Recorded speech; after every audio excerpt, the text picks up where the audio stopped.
put you on this golden throne, but I'm a little stronger now. You cashed in on my promises. You know I'm too generous. Now I've learned to never help you out. 'Cause I'm done cleaning up your mess.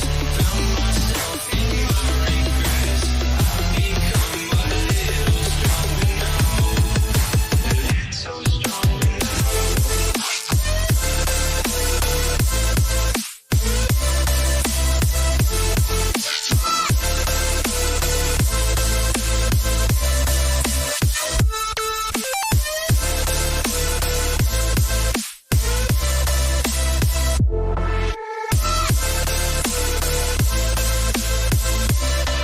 You cashed in on my promises.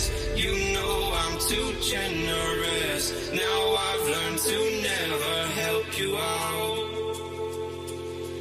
'Cause I'm done cleaning up your mess. Found myself in my regrets. I've become a little stronger now. A little stronger now. A little stronger now. A little stronger now. A little stronger now. You cashed in on my promises. You know I'm too generous. Now I've learned to never help you out. 'Cause I'm done cleaning up your mess. Found myself in my regrets. I've become a little stronger now. A little stronger now.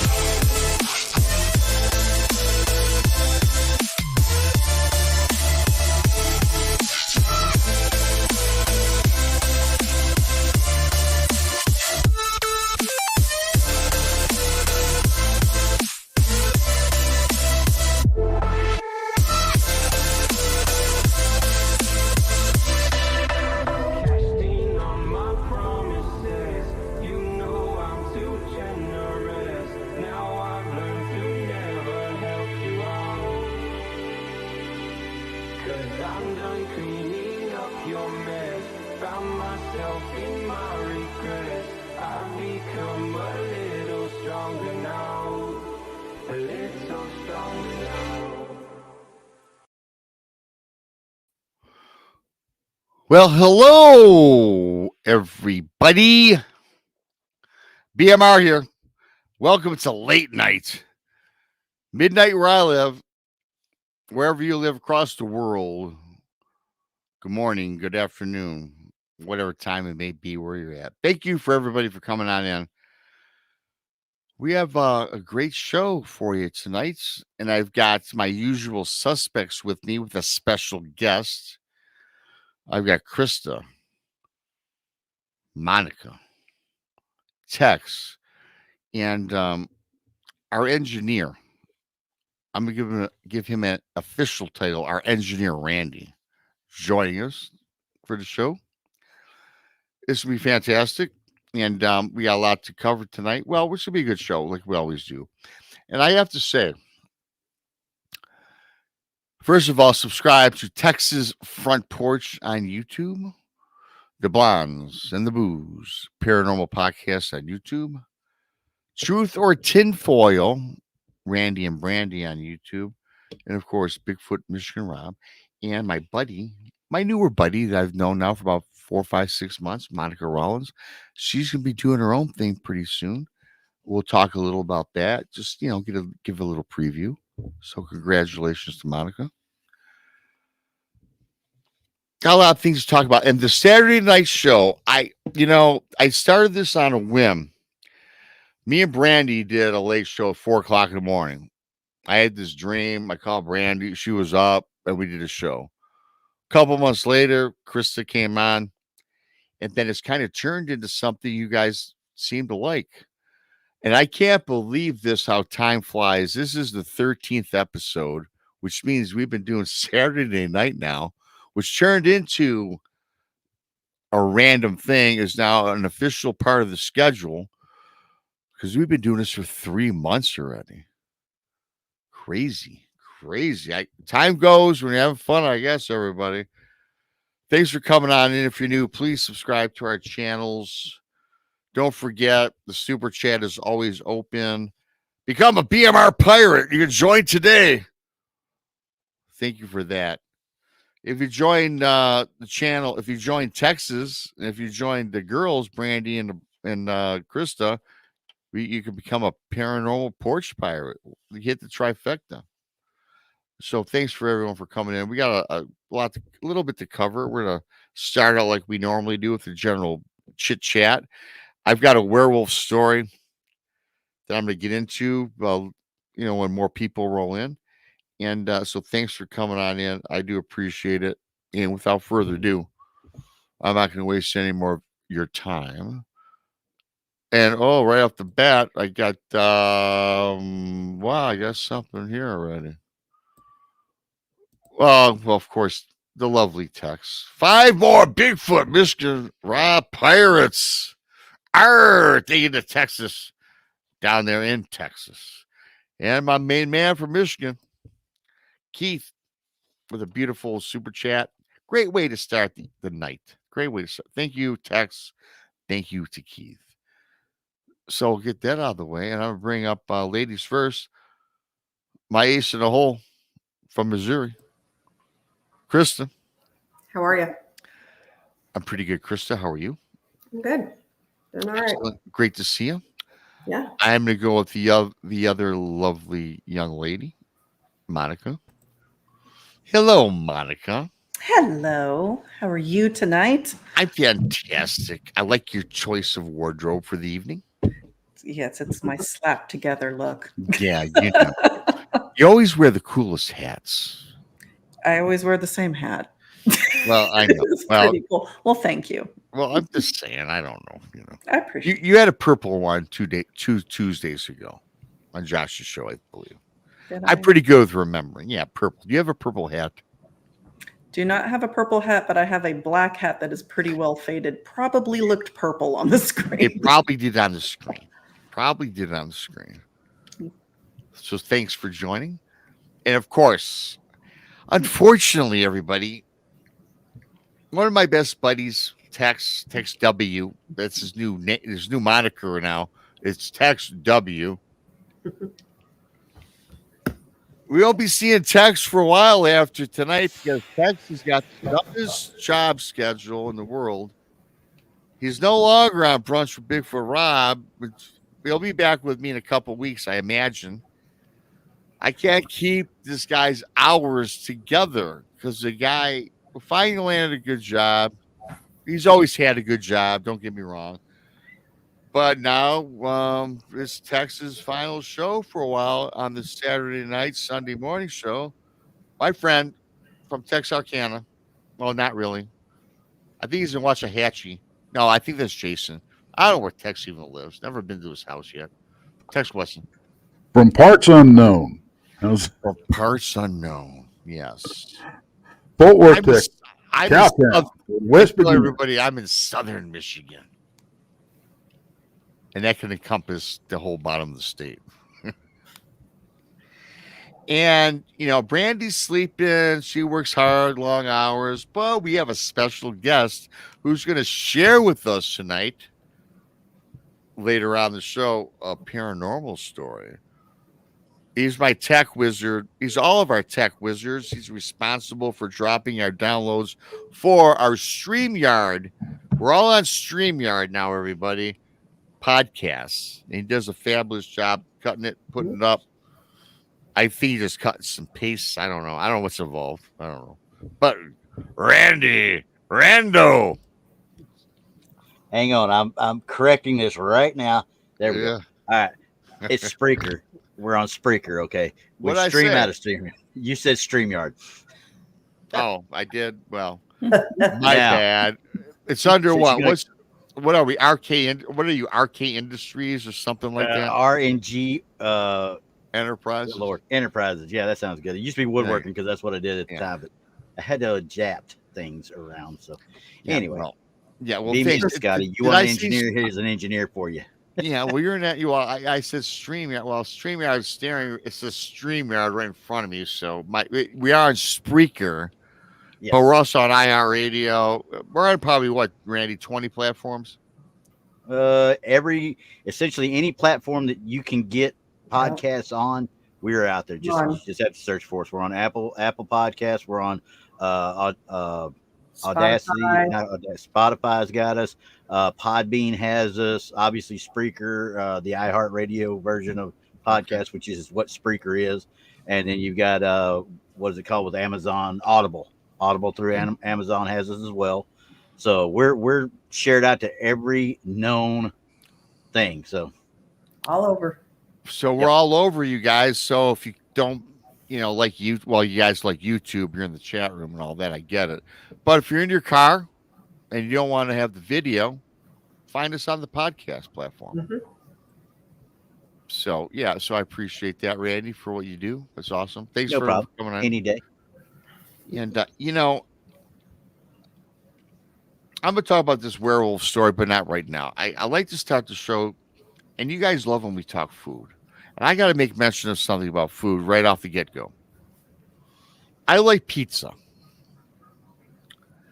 And typically in the state of Michigan, when you order your pie, and I'm boring, I get pepperoni and I get green pepper. And it's on top of the pizza. And you can see it clearly, distinctly. So I spent, it's already been 2 weeks, 3 weeks already. I was at Krista's place. So we were driving home, and Krista is so efficient. Krista is like the best administrative assistant a person could ever have. We're about 30 minutes from her house, and we're driving out with her husband, Ray. Cool guy, met him, nice guy. Chris is on the phone, asked me, a BMR, what do you like on your pizza? I said, well, I'm basic, pepperoni and green pepper. And she's like, blah, blah, blah. She likes, I said, I don't like ground hamburger because that's so heavy. And ground beef is a patty and you make a hamburger. She goes, no, I don't like that either. I like sausage and whatever Ray likes. I don't know. So she's on the phone doing her thing. She orders the pizza. We're about 30 minutes out, you guys. We pull up, unpack the truck, get in, not even sitting down. And she's, the pizza's here. I'm like, wow, that's awesome. So delivered the pizza. Now she got a thick crust pizza and a thin crust pizza with our toppings. And so we opened it up. She had a box on the left and a box on the right, and said, this is a thin crust, thick crust. So I'm looking at the pizza, you guys, and I could not determine what had what on it because unlike the state of Michigan, I said this earlier, our toppings are on top. Well, I don't know if this is a Missouri thing, but the entire top of the pizza was covered in cheese, and all the toppings were beneath it. I don't find that to be weird, but in Michigan, we don't make pie like that. So it's probably different all around across the country. Probably so. So we all grabbed our pizza. We grabbed our pizza, sat down, and by the way, Krista, it was very good. It was on time. It was great. And then she goes, well, we're all kind of tired, and she says to me, hey, let's watch this movie, Civil War. Don't even bother people. I'm not promoting the movie Civil War. It's awful. We're sitting there watching it. Well, I had heard it was good. You heard? I thought it sounded. And they must be smoking dope or something because. Well, your description was like, yeah, I'll watch that. Before we go to bed and stuff. Yeah. The worst movie I probably ever seen in my life. It was terrible. I could not figure out who was fighting who and why. When you think that's the Civil War, okay, we all know the history of the North versus the South. I couldn't figure who was the bad guys, who were the good guys. And this is about this woman who was a freelance photographer who captured all these great images during this Civil War. Well, the long story short, she gets this little apprentice girl, literally latches on, wants to follow her in her footsteps. Well, it was awful. It's awful. They go in and kill the presidents. they kill the president. These whoever they were, and it's the Dustin Kurz. What's her name? Whatever. She was Kirsten Dunst. Kirsten Dunst, which I remember from, by the way, Dunce. Dunst. Yeah, who I remember from that Tom Cruise vampire movie, and she was also in Spider-Man, I think, right? Yep. Yeah. Mary Jane. Yes. So her apprentice that claims to love her, so they're in the White House, and these bastards are open fire, man. They get the president, and Kirsten Dunst jumps out to protect the girl, and she gets blown away. And the little girl's on her back taking pictures of her death scene. She was. And she gets up with this look on her face like, oh, well, I got the picture. I got the viral ultimate picture. Didn't even care. Krista, I was thinking she would cry or, oh my God, her idol's dead. She didn't care because guess what? She just got the picture. Yeah, she got the money shot or whatever. Got the money shot. And this is an X-rated film, you guys, but got the money shot. Yeah, it was awful. My God, it was the worst film I've watched in my life. I played my game most of the time. I got one to throw out for you instead that you'll never get these 2 hours back in your life. Okay. And this one won Best Picture. So you ready? Yeah. American Beauty. Yeah. Was that with Kevin Spacey? Yep, Kevin Spacey, Chris Cooper, and I don't even remember who the kid was. Annette Bening was in it. I didn't like it either. Yeah. That monstrosity was 2.5 hours of my life I will never get back. Well, Netflix has that Civil War, and I'm telling you, people don't even bother with it. Yeah, do not. Didn't Nick Offerman play the president in that one? The president was on for like under a minute. Long enough to get shot. Long enough to get murdered. Murdered by whoever this group was.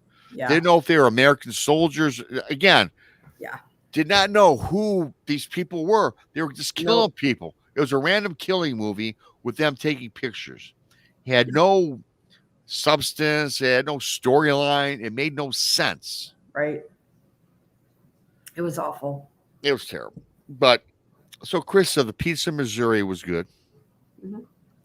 And the film sucked. So, it averaged out. It averaged out. Could have been worse. You hit 50%. So yeah, well, that's not a bad. That's it could have been worse. The pizza could have been bad, and the film was good. I mean, at least we. Yeah, right. Well, Chris, I do know because I've known you for a long time now, and you are a great administrative person. That pizza was, you guys. We were in the house for 5 minutes. It was delivered. It was hot. It was piping. Yep. And so it was pretty. I don't like to wait for my food. Huh? I don't like to wait. She wants it now. When I get home, we are now conditioned to be a now society. Yeah. Right. It's just instant gratification. Microwave society. Yeah. Oh, let's not get into microwaves. I'm in a power shutdown. It took me 10 minutes to heat a cup of coffee today, which only takes 30 seconds. Wow. What? Yeah. No. Yeah. You still are in the rolling brownouts? I don't know what we're in, Monica. We're in something. Oh, I'm surprised that my computer's fired up and raring to go. Because on Monday I was supposed to go on the porch and I couldn't even get on because my internet was not working. And Flat Rock's up late. Hey, Flat Rock.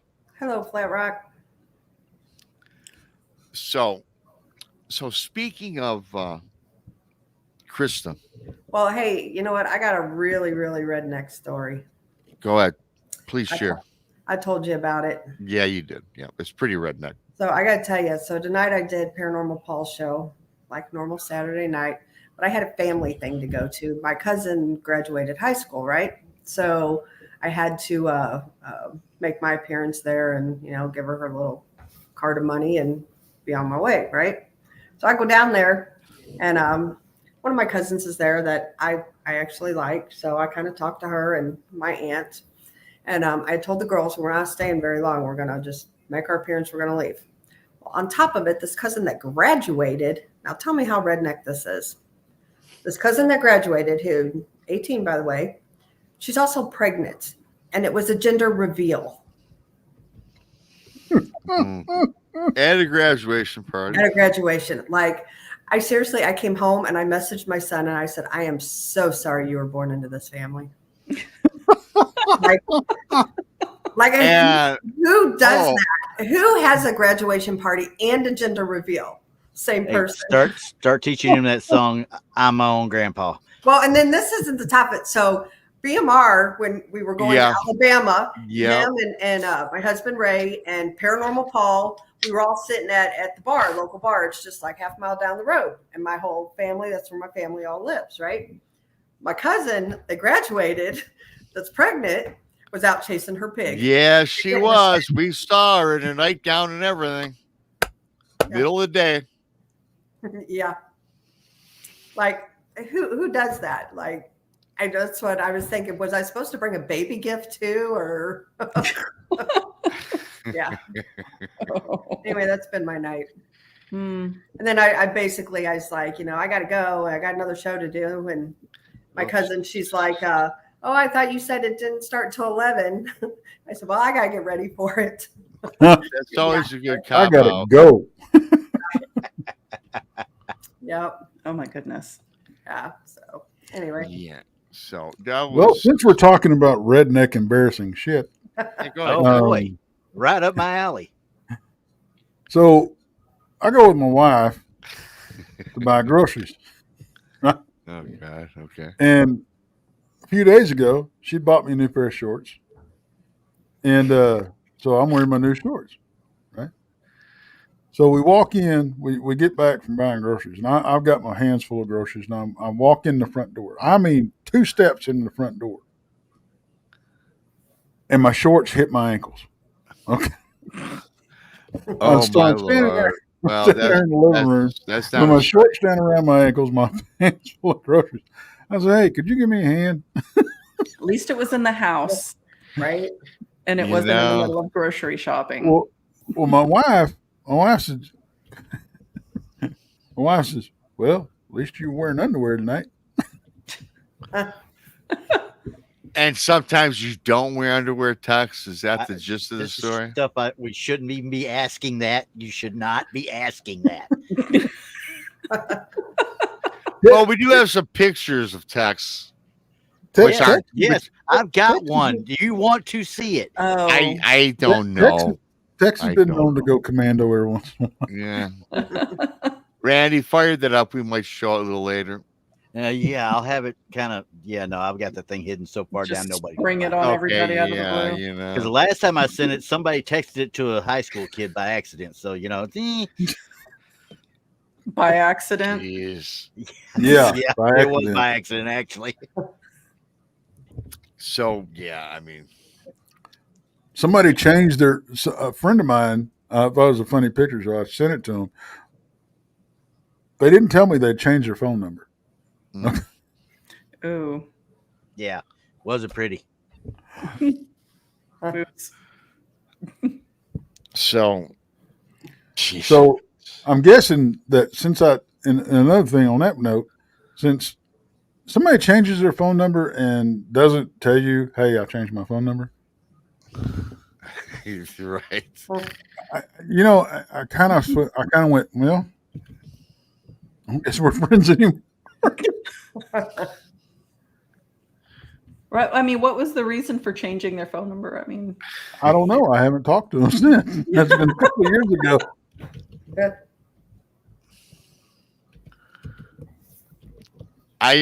My phone is funny because if I don't know you and you call me, it goes right to spam or voicemail, and I never read my voicemail. I have mine set up to do that.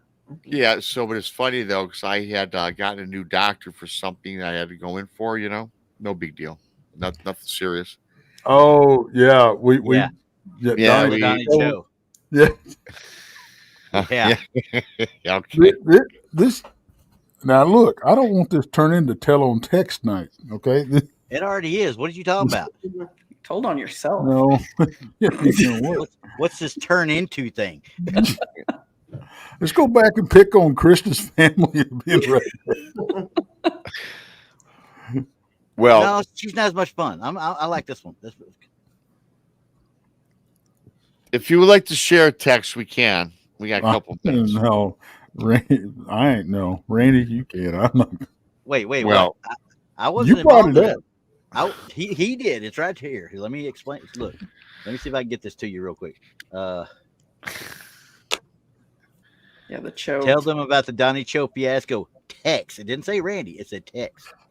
All right. So anyway, we when Donnie first got in, you know, we had Donnie on a group text. All right. So everybody was on a group text. I think this was before Monica got, part of involved, which she regrets. Yes, go forward. Yeah. Before we fooled her into getting in this bunch. So we're group texted, right? And was it that I didn't hear? Yeah, we didn't hear from Donnie, and I said something about I ain't heard from Donnie. I guess Donnie wants to talk to us or something. Yeah, right. And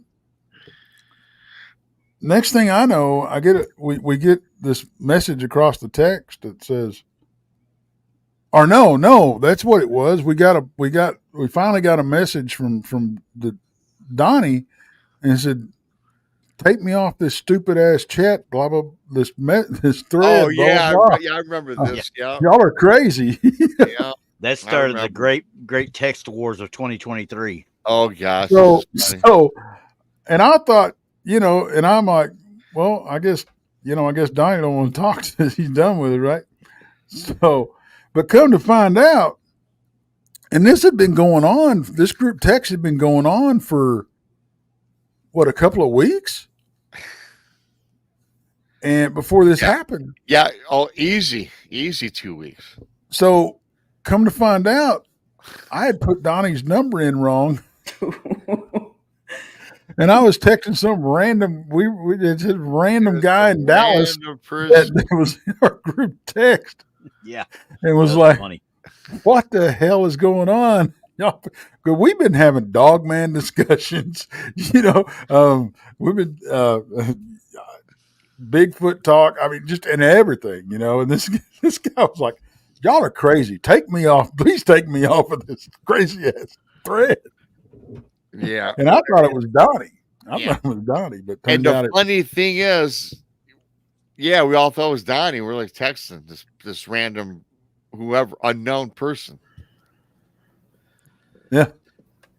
So that was fun. Hey, he got educated and he didn't even know it. That's the thing. Yeah. He was hijacked into being educated. But if I remember correctly in text, I could be wrong, absolutely wet on this. Wasn't he kind of like became a part of a couple of the texts and made some responses? Well, yeah, because somebody had Donnie's number on there and he used it in several different chat groups. Yeah, right. Okay. I don't know who would have done that, but anyway, this guy, it was like at least 3 text chat groups, if I'm not mistaken. And then we tried to delete it all, and everybody kept sending stuff back to that chat, and it kept bringing it all back up again. Yeah. Stop sending. Stop. Well, Keith says, thank God no pictures. Oh, there was pictures that were sent. There were pictures that were sent, and emojis, and I mean the whole 9 yards. And we give each other hell on. Oh yeah, not just a little bit. No. If you're in our chat, you are free game. Yeah. You are. You're open to anything and everything. And do not be surprised. And we're still being nice with Monica, who's involved in these now. Do not be surprised if you get a very subtle FU on occasion, because we all do that. We have had some heated discussions, that's for sure. But some of them haven't been all that pretty. But hey, we've been together for over 2-3 years, 4 years now. So, we're all friends. it never fails though. We're always right back into, laughing and, That's right. cutting up and, It's always like, okay. it's water under the bridge. It's just like, having an argument with somebody in the house, It's a great spot where we want to vent and people just read it and go, okay. And then it usually subsides, right? Yeah. Usually subsides. I'm going to leave it at that. So so for everybody out there, it's been a good 30 minutes of us, BSing about random nonsense, but You're welcome. But that's why we like the show. This is a Saturday night. We just, we hang out. We're loose. But we will move into some cryptid stuff. I got a werewolf story to share with you guys. But before I do that, Krista, and I'm addressing Krista, as we mentioned about, I travel with Krista and Ray, her husband. Cool guy, like him, cool guy, cowboy type guy. Kind of reserved, kind of quiet, but I could tell that, he got used to me at the bar after a couple of beers. So good, cool guy. So, but Ray is like totally, he's into the paranormal because he was really into, you showed me that other movie, which we won't talk about, Chris, you know what I'm talking about, which was like totally freaky. So anyway, on our way home, driving from Alabama, we decided to take a detour through the LBL, land between the lakes. Oh, you got to see it, huh? Yeah. Well, we drove the whole thing. We drove the trace. Yes. Oh, okay. We drove the trace. So it was a beautiful day outside. It's like 85 degrees. The sun is high in the sky, and then we get in the LBL, and Krista is like a tourist girl. She told me every place we went by, she told me the story behind every exit, every road, every cemetery, and blah, blah, blah, blah, blah, which was awesome. So I was like, I'm like, this is awesome. So we get to this one stretch of road, and we're like, let's just get out and walk around, right?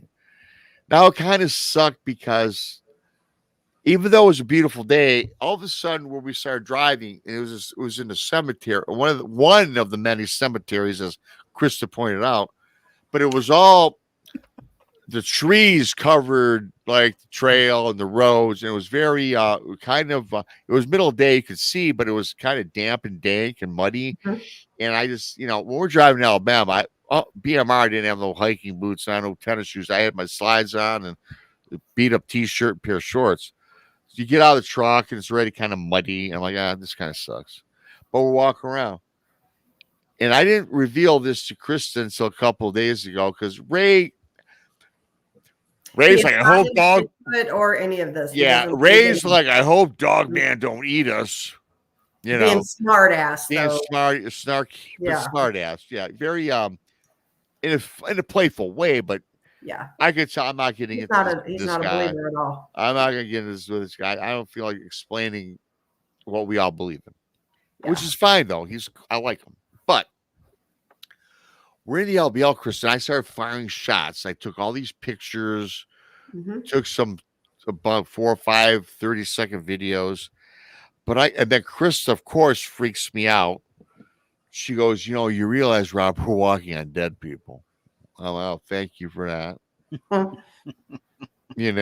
like, thanks, honey. So, but I got to tell you, Chris, I didn't want to make mention of this in the car because of Ray, because I didn't want to get into it. And when I say this to everybody listening, it's all you got, and you guys, I've been in the woods many times, stuff like that. But when I got out of the vehicle, it was fine. Then we started walking around, and I don't know if it was preconceived in my head because it's the LBL, it's supposed to be spooky, but I must tell you, after about 5 or 6 minutes, I had a heavy feeling. It was it just didn't sit correctly. And I wasn't going to go back and tell that cemetery that we were at. And the cemetery wasn't pleasant. There was people that were alive for 19 years. You were a quarter of a mile from the alleged 19 site, which I was mad because remember that one spooky road that had the tree fall in the middle of the road, which I'd love to traverse down. Mhm. but I couldn't do it when I had on and stuff, and it was kind of muddy. But when I say this to everybody listening, that was a heavy, eerie feeling. Mhm. It really was. I don't know if you felt that. You've been there a half dozen times already, Always like that. but I thought it was. I did find it odd. And again, coming home, I didn't want to bring it up because I didn't Right. want to, rating. Oh, well, yeah, you get freaked out or whatever. But whatever. Yeah. But that was a strange, and I even thought that the brush tree line was odd looking to me. Mhm. Yeah, Yeah, it that was whole place, that whole area, is just weird. And then we went down to Demumbers Bay also, and it's just weird. That whole and isn't that the spot where the guy in the boat allegedly saw a dog Yep. and kill some people? Mhm. All alleged, of course, everybody. But I tell you what, the place does. It does give on I don't know, a weird vibe. it was different aura, I guess you would call it. I guess. Mhm. Now, So- I got a question on that one because, like I said, I've talked to hundreds of people about LBL obviously before, and I was stationed at Fort Campbell for 8 years. Okay, Mhm. so we had an actual rec area at Land Between the Lakes. Now, how far up are we talking about where this was, the supposed attack and stuff was, alleged attack and everything? From it's not far from Grand Rivers. Okay, so it's a little bit further up the. I should have put it further up into the actual wood lines and such versus where the actual rec area is. Because I spent many nights out on that, and I never felt anything strange that Mhm. far south though. Because you're talking, we're right on the Tennessee border right there. Well, see, Martin Grove's encounter was down there on the Tennessee side. Oh, was it? Mhm. See, and that's one thing. I mean, I did so much fishing and stuff out there, and of course, our old first sergeant, he used to pimp out all the soldiers to go harvest tobacco for the tobacco farmers, So we were out all in that stuff, and I'm like, Yeah. but I never felt anything bad there at times. Of course, I didn't know about it until Martin Ubel told me about it. So Yeah. It's just a weird place. It was pretty weird. And I've been through cemeteries. I've been through the woods around my house up north, and it's just again, it was weird. We're not going to belabor the point. We all know about the LBO. Yeah. However, I will say that particular cemetery we were at, if y'all watch the upcoming film of Greg Yeah. Ogles, he's got some good footage from that cemetery. That's where probably the documentary was Of the actually orbs. shot. Yeah. Well, some of it was. Mine and Brandy's interview was done there, but that a night or two before we were there, and we seen some wonky things Oh yeah.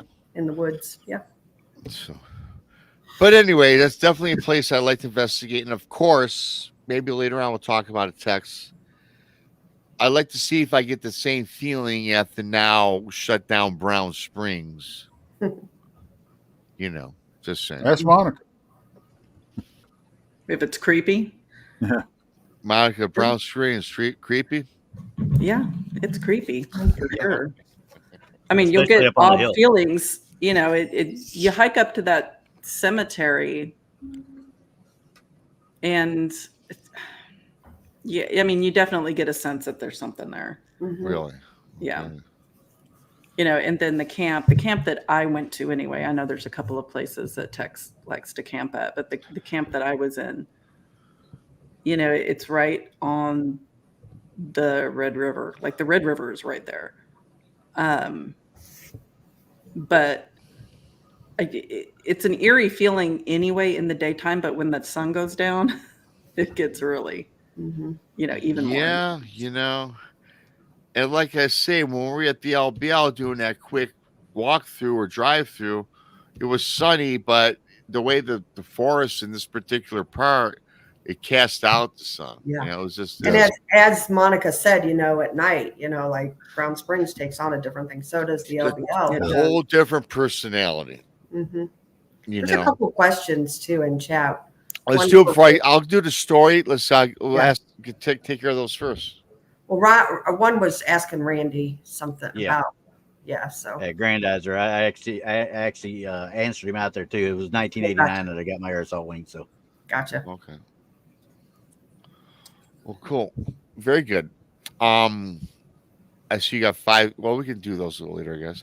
Let's I've got this like we always do right around this time. We break down an encounter story that I got. And again, I'm gonna tell it, and you guys just give me your thoughts. And people in chat, if you got questions for sure. This takes place. Actually, I did this on brunch with Bigfoot Rob. I did 3 stories, but this one here, I see a lot of people seem to dig it the most. So I'm gonna present this. Most of the people at night don't watch the day show, so it's new for everybody else, unless you watch the video. This took place in southern South Carolina. I think it was like in the 90s. I think if I recall in the 90s or something like that. So this guy's telling me, I'm gonna call him Joe. I forgot the guy's name, so I hate to say the guy. We'll just call him Joe for whatever. Him and his wife, they were married, I know, 20, 30 years, and they were very adventurous, and they're the type of couple that would just pack up and go on a whim. Let's go camping, let's go hiking, let's travel 5 states over, let's drive to Nevada, let's drive to California. They live in South Carolina, but they were all over. And they especially did a lot more of this more frequently after he had retired. He tells me he retired at kind of an early age in his 50s and had a great job, great pension. So he retires. And so now what they want to do is travel. So they bought an F-350 truck, and they got a third wheel. Trailer third wheel. You guys, the third wheel is basically an RV. The fifth wheel, excuse me. Thanks, Tex. Mm-hmm. Third wheel is Randy. Third wheel's Randy. Yeah, usually. So you guys get it. I mean, you can. Thank you. Thanks, buddy. TN. What is that? Tennessee Ridge Runner. Tennessee Ridge Runner. I couldn't read that. Tennessee Ridge Runner. Thank you for 5 new BMR pirates. Arr. I also have a cool video. If you look at the join button, it don't obligate you to join. You can see the little video I made, the promo I made to join. It's kind of cool. Check it out. So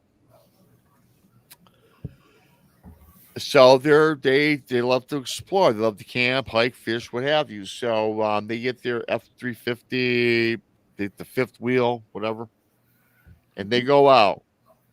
And they're going. They look on the map. They just point to a spot in the south of Carolina, and they're going. So they're out and they're about, and they're doing their thing. So they're maybe an hour out from their home. And they're doing this trip, and they come across this town, and the town, as the guys explained to me, we'll call him Joe, as I said, forgot his name. Very creepy town. He drove through this town, southern South Carolina, and when he hit this town, there was this aura about the town. There was something not quite right. It was a small town, and it seemed like on one block, there would be like very small mom and pop shops, like a hardware store, maybe like a Dairy Queen, maybe a small restaurant, maybe a small bar. And then the next block up, there would be all these normal sized average homes. And then again, the next block would turn into small business. So it went on and on like this. And then he says to me, he thought it was very odd because not so much the town or the small stores, but he said, Rob, the houses, the people, their front yards went right up to the freeway or the road. It's not a freeway, it's a road, which is not odd. We've all seen those. We drive through them. Krista, your front yard is right up to a road. So it's kind of like that. Mm-hmm. But he says the people were out in their front yards. And he says to me that they're kind of, many of them were walking around kind of lethargically, and they're all like looking at the ground. He makes mention they're kicking at the ground, and he says it seems like they're even talking to themselves. couldn't make it out. And he says it's really odd because a lot of them had lawn chairs on their front yard. Now I know about you guys. Where I live, I don't hang out on my front yard. I hang out in the backyard. I don't have no lawn chairs on my front yard. For people that do, that's fine. I don't. I'd rather be in the privacy and back of my house. But he just found the people strange. Just kind of strange, right? So they're driving through the town. And all of a sudden, Joe, who's a voracious smoker, left his carton of cigarettes at home. So now he needs a cigarette, realizes he's out of smokes. So they pull up to this gas station, this filling station, if you will, right?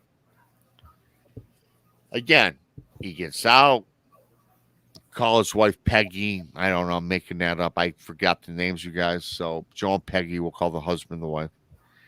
So he gets out of his vehicle, goes in this filling station, gas station, and the clerk, he walks in, and he goes, Rob, just like the oddities of this town and these people, he goes, this clerk was very odd.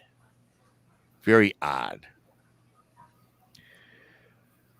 So Joe walks in, asks him if he sold cartons of cigarettes. The guy said no. So he bought a bunch of packs of smokes. And then the clerk says to him, I'm not going to do that voice, that southern voice text, but he goes, well, hey there, guy. You look like you ain't from these parts. You a newcomer passing on through, right? He goes, yeah, I've never been through these parts. Well, where you at? He goes, well, no, not really. Me and my wife were just, we were adventuring. We're going to look to do some camping. You got a nice vehicle out there and pulling that there trailer, whatever you call it. Right? So he goes, yeah, thank you. He goes, well, I got to tell you, though, I'm going to give you a bit of advice. The swamp is coming up in about 2 miles. Don't stop and sleep there during the night. You don't want to stop. He goes, keep driving on through until you get to the end of the swamp, another 6 miles, and there'll be another rest area where you can go to sleep, take a break, what you need to do, and there's a little market where you can refill your supplies. He goes, well, thank you for that advice, right? So gets cigarettes, goes back in, tells the wife Peggy, hey, real odd guy, just like the odd people on the front yards walking around. Thought nothing of every guy at a gas station in a horror movie. Yeah. Right. There you go. Text, right. Every redneck at a filling station or a house. Every redneck in a gas station movie. to me is an odd person. I'm a Yankee. I'm a Yankee. We are weird people as Yankees too. Don't get me wrong. I love all you people from the South. I actually, not to get off the story, I love the South. I'd like to live in the South. Y'all are very sweet and humble down there. Not like here. They're all like stuck up idiots. So I will give the South that credit. So yeah, they take off and he tells Peggy, yeah, the guy told me about 6 more miles. We'll be coming up on the swamp. And the guy tells me, don't stop in the swamp. Just rest, sleep. Just get through the swamp. And if we want to relax and take a nap, as we have no idea where we're going, because that's how this couple rolled. Let's do it. She says, yeah, no problem, honey. Let's blah, blah, blah. Keep driving. So they're driving, and the sun is starting to set, in the distance. And so Joe tells the wife, and they're in the swamp still, I got to find a place to park. I got to take about 20-minute nap. She goes, yeah. And she's like, well, what about what that guy told you? He goes, who cares what that guy told me? It's kind of weird anyway. She's like, yeah. So he comes up in this little off the side of the road in the swamp, mind you, finds this little cove, meadow, whatever, and he's able to get off the road and safely park his vehicle off the roadway. He goes to sleep. His wife, they both kind of drift to sleep. So So the guy is telling me that he's having his dream. And in his dream, it's like there's something like scratching his fifth wheel, as you said it was, Tex, scratching it and just making weird sounds around the trailer, the fifth wheel. And he wakes up, he goes, wow. He thinks to himself, that was a weird dream, right? And he's telling his Peggy, he wakes up, Peggy, I just had this weird dream, something was scratching our fifth wheel, walking around the trailer or whatever. She's like, well, I didn't hear nothing. He goes, no, I heard nothing either. I just dreamt that. She goes, yeah, whatever. She goes, let's get out of here. He goes, well, I got to have a cigarette. She goes, yeah, we'll have your smoke. Let's get the hell out of here. He gets out, sparks up his cigarette. He's walking. Now he starts walking back toward the fifth wheel, right? And he goes, I'll be damned if on the side of his fifth wheel there were gouges and scratch marks in his trailer. The fifth wheel. He's walking around. He's like, man, I wasn't dreaming. Or was I? How in the hell what is this? Fresh, ground out in the metal of the third wheel, fifth wheel, whatever. So the guy kind of panics a little bit. And then he says to me, he hears this growl or something moving about the tree line in the swamp. He says he panics. He falls down, slips and falls because it's swampy ground, kind of damp. He falls down. Now, I got to go back just a little bit because I forgot he brought a 357 Magnum with him that he had the console of his truck. So when he got out to have a cigarette, he brought it out with him because, he's in the swamp. You never know what's out there, right? So he packs it, puts it in his backside or whatever. So, again, panics, falls down, hears this growl, and he's like scampering around. The fifth wheel falls down. Then he looks and he sees in the tree line, gets up and he sees these yellow eyes beating in on him. He goes, man, it was like 4 foot above ground. He goes, I'm thinking it's some sort of wolf or something, whatever, some animal. And then it emerges from the tree a little bit and it kind of stands up. It's like 7 foot tall. And he says, guy, it's just Rob. It looked like a damn werewolf. It was a human being with a werewolf head. It was at first I thought it was some dude thinking the creepy gas station attendant was following him. He started having all these weird thoughts. My God, this is some sort of animal. Looked at it, and he says, Rob, it looked like the thing from American Werewolf in London. And he goes, and then I'm putting 2 and 2 together. Maybe this was the thing that scratched his trailer, his fifth wheel. And he goes, this thing is approaching him. He pulls out the 357 and he fires. He fires a shot at this. And he knows clearly, Rob, I hit this thing in the shoulder. Hits it clear in the shoulder. He sees blood spatter on the right shoulder. It howls, drops on 4 legs, and scurries off back in the swamp. Peggy, wow, you fired your gun. Boom, I heard the blast of the gun. Yeah. Just, I'm getting out of here. I'll tell you about it on the road. Gets in the road, kind of explaining it to his wife as they're driving.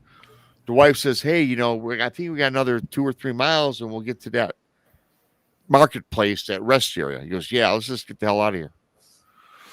So they're driving and he's frantic. He's frazzled and telling his wife, I think I might have seen a werewolf or a wolf. I don't know what it was, but it was something I've never seen ever. American Werewolf Dogman type character, as he describes, right?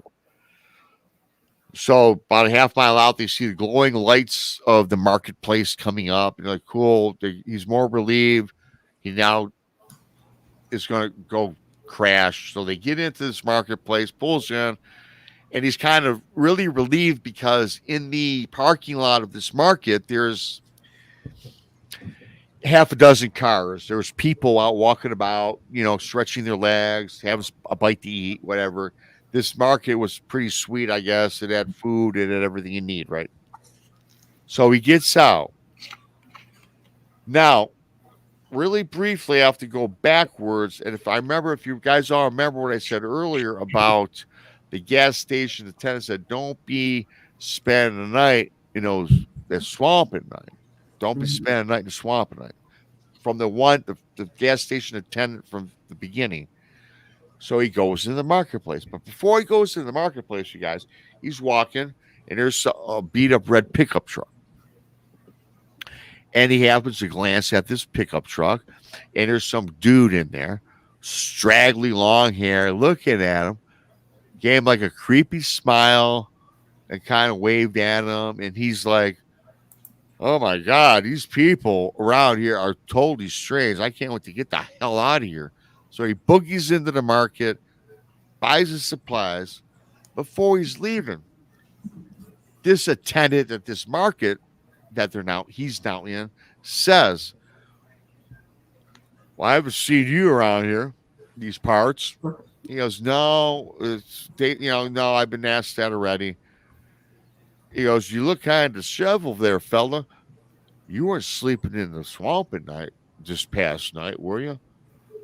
Same thing the other guy says, right? Don't do it. He goes, don't be sleeping in the swamp at night. And he's like, I kind of did. And he goes, what happened? He goes, I'm not going to tell you. You wouldn't believe if I told you. I just a terrible experience. I just want to get my shit and get out of here. Goes back out, back to Peggy and the F-350. Now he walks past that red pickup truck with that creepy looking guy. Now the creepy guy now sees him. They make eye contact again. And the creepy guy kind of waves him over like he wants to talk to him. So creepy guy in the red pickup truck gets out of the pickup truck, gets out, blows this guy's Joe's mind because when creepy guy gets out of the pickup truck, his right arm's in a sling, a white sling. Of course. And you knew that you foreshadowed that, Tex. And in the right arm, he's like blood splatter. And the creepy guy goes, you should be sleeping in the forest at night, in the swamp at night. So I talked to this guy to send me this story, you guys. I talked to him once on the phone. I got his phone number. And I'm like, wow. So that's where the story ends. So I guess the question for my illustrious panel, the people in chat, you got questions, drop them. What do you think? Is he making this story up? Is it a shapeshifter, werewolf, what? I don't know. I'm going to start with the skeptical Randy. And Monica's kind of, Monica's solid. Monica, you're really very pragmatic. So I can't wait to hear what you have to say. And Tex. Or Randy, let me start with you. What's your thoughts, man? Yeah, Randy, what's your thoughts? And if you want to say bullshit, say bullshit. This is what we do on Saturday night. I want some of what they're smoking. Oh. Because quite frankly, I mean, honestly, and now you have to remember though, Rand, I got to say something really fast for everybody listening. When people send stuff in, I don't pay them.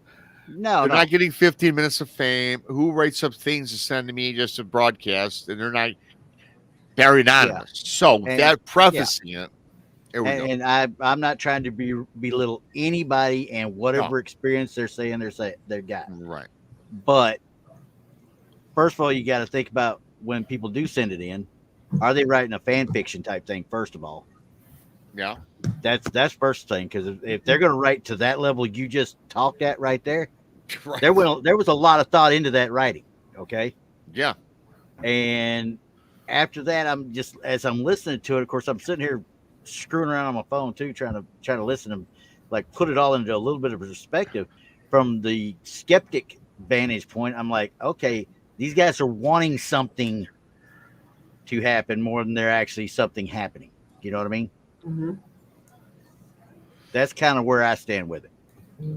I think it's a valid point. I mean, again, everybody's points are gonna be valid, I'm sure. Yeah. I'll let Krista go last. I gotta go to the stable one, Monica. The stable one. Wait, I'm not stable? Not at all. I'm just shocked that he just painted Krista with the same brush he painted you and me with, Randy. Right? That's ballsy. I'm telling you what, Krista loves me though. I can say whatever. Krista, don't worry. Okay. Yeah, Don't- you keep Test thinking that that, too, theory. brother. Yeah. Krista, just don't mark where you put the body, okay? Krista will cut you off at the knees. I know this personally. I know Krista knows what I'm saying because she is, after all, into the shape-shifting paranormal stuff. I don't know. You know what? And I'm just going to put this out there real quick because I'm going to put this out as a public announcement. Because if you don't know this, I'm going to tell you about this little spitfire of a girl, Krista, that's sitting up here on top of us. That Came out little lady wrong. takes no Came out shit wrong. from nobody. You said it was terrible, Tex. I said nothing compared to We what you have just got said. With to- the yeah, we I'm Spitfire. got- giving her a compliment. I'm Spitfire giving her a Pitbull, you compliment. said? Come on. That little Hey, lady Krista. will. She will put you, She's aggressive. She's holy crap! Hello, Whoa, Shadow. Shadow. Wow. Krista will put you in your place Hey, in listen. a heartbeat. Yep. And I'm a grudge holder. So once I'm over you, I am done with you. I wash my hands of you. That's true. And story. she told me that. She told me that. That's true story. True fact, I should say. Not a story. Yep. Anyway, You're lucky, Tex. You're still around. I'm just saying. See that? See that? So getting I'm just back, dodging I bullets. just think it's funny that he considers you unstable like me and Randy. Right? There you go. I Right? said Randy. I know said why Randy y'all- was. I didn't say Krista was unstable. She's stable. I said that Monica was pragmatic. Krista was stable, and Randy and Tex are. Randy's unstable. I said Tex is Tex. That's what I said. I don't know what you're talking Replay. about. I hear Rewind. back. Rewatch. Rewind it later. Yeah, I think you're crawfishing a little bit on there, buddy. I don't know about that, Tex. I think Tex likes to hear what he wants to hear. I love you. Throw that in there. See how nice I am. See, Monica, you're getting me a little bit now. You understand? Right? I think But thank can you read so you. much to Shadows. That was That's awesome. That is Two awesome. Shadows, man. Thank you. Yeah. So where were we? Okay, Randy gave his 2 cents. I'm saving Krista for last. I was going to go with Monica, but Tex, if you want to just continue. No. Let Monica, ladies first. Monica, I want to hear your evaluation because I do respect your opinion. of the whole story. That's a tough one to swallow as fact, but Well, again, like I real always quick. say, I wasn't there. Yes. So But Monica, too, I get that. I get it.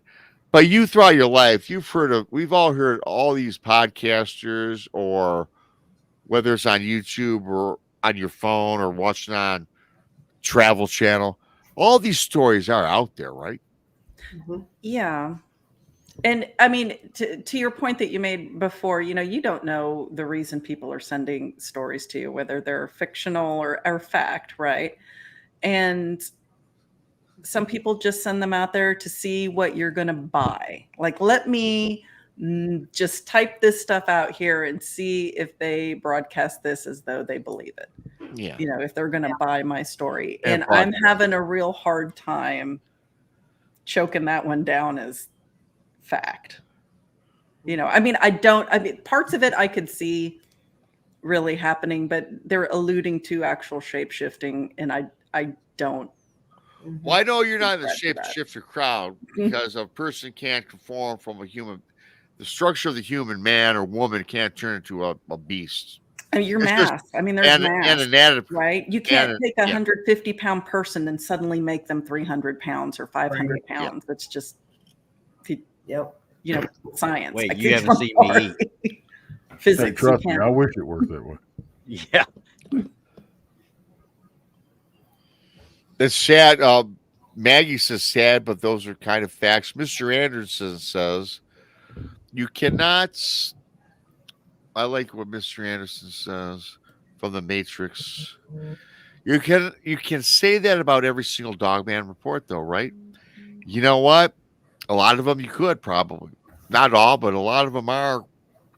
All these stories, you guys, are like far out. You know, okay, if you guys didn't know me and I told you my encounter, that's kind of far out, right? Not really. But it happened. But here's the thing: we also know you, and we know where you come from and how you are. Yeah. There's right. there's a lot to be said for stories when they're told to you by somebody you know, and you know how that person is. Okay. Versus, hey, somebody just sent me an email with a story in it. Yeah, just a random Yeah. anonymous, which I get. I mean, you want to keep it anonymous. If that really did happen, that would be extremely disturbing Yeah. for me. Exactly. I'm kind of like Monica. I have to agree with her. It sounded too much to me like Stephen King's Silver Bullet, Right. You know, where the preacher or whatever, got shot in the eye and then he suddenly had eye problems, Yeah. So, yeah. Yeah. So I don't know. I mean, hey, I think that like we always say about everybody's encounter, people we've had on shows and things we listen to on the side. Yeah. But the people are seeing things. Like Tex always says this. I don't doubt that you saw something, but Yeah. how you're saying it, it's probably not all together correct, right? Mm-hmm. It's also difficult to determine with these stories, right? Did they really see something and it's just fantastic story, or are they just straight up making up something, trying to get a little attention for whatever reason? Like, let's see if I can get them to believe that. Like, that's where I have a hard time, like, going back and forth with stories. I agree with you, and here's the thing: I'm just talking about me personally. I don't think I would sit here. Let's say I'm watching a YouTube show and I stumble across Texas Front Porch. I like the show. I'm a subscriber, or I'm a follower, and I don't go and chat. I'm not gonna send a 2-page email or text about my story and just make it up and not get any credit for it. Not have my name being dropped.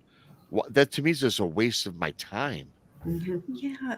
But for you personally, you're thinking rationally. Somebody who's just like a joker, right? Like the kind of person that would call it, like when Tex opened our chat up one night to people to call in. That's the same person that's going to call in and just like play porn really loud, like over the speakers. It's that kind of a person. We don't know who they were, but they're getting some weird, sick kick out of it, right? They think it's the funniest thing in the world, whether or not the world understands it's them that did it. They personally get a thrill out of it. Or they want like the attention. Like, I did paranormal investigations for a long time. There was 2 people on our team who've done a lot of TV and ghost shows, Tony Pickman and Katie Stafford. People would like, reach out to us. Oh, we got this haunting, just to get Tony Pickman or Katie Stafford in their house. You know what I'm saying? So with you, Rob, maybe it could be just a something like that, where it's like, oh, well, maybe he'll read my story on a Saturday night show. Yeah, maybe. Does that make sense? No, that 100% makes sense, especially with somebody that's kind of lonely, wants attention, even though they don't get it directly, right? Mm-hmm. But I just thought about something, you guys, and think about this for a minute. My favorite, and maybe your guys as well, but my favorite of all time radio host was Art Bell. Yeah. You all know who he is. Love Art Bell. And I've listened to all the reruns, probably 50, I guess. I don't know. Yeah. And a lot of people have called in that show. And Art Bell was the greatest interviewer, right? He was into it. He believed you, and he was genuine. He made you feel like he believed you too. Yeah. And I got to tell you, half of the shit I've seen on Art Bell was far out. Like the guy, my favorite story, which I think is fake, was a guy, the time traveler, Mark Markham. Oh, yeah, made a time machine. And projected a nut and bolt 100 yards. Then he ended up then he stole these transformers on the side of the road. The electric company tore them down. He stole them. He set up this machine in some warehouse and went through it and got projected into 2020. And he told the story, it was just crazy. And he came back in time. Mhm. And I believe time travel exists. I didn't believe that guy's story, but our bell was so good and smooth, right? Where it almost made you like believe the entire story, right? Mhm. I'll say this. Yes, please do that. I'm on board with Krista and Monica.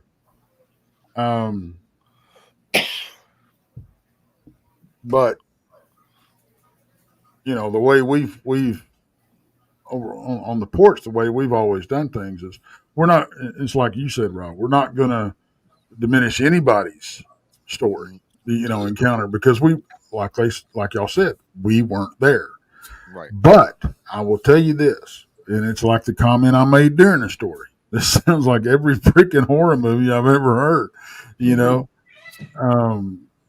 And I mean, I was sitting here listening to the story, and I'm like, "Oh, don't tell me this guy's going to have a bandage on his shoulder." Yeah, and No, Tex, you foreshadow. You knew what I was going to say. it's like It falls into play, right? it's hard to swallow, but I'm not going to call the guy a liar. You know, I mean, it could have happened. Could have very well happened. I don't know.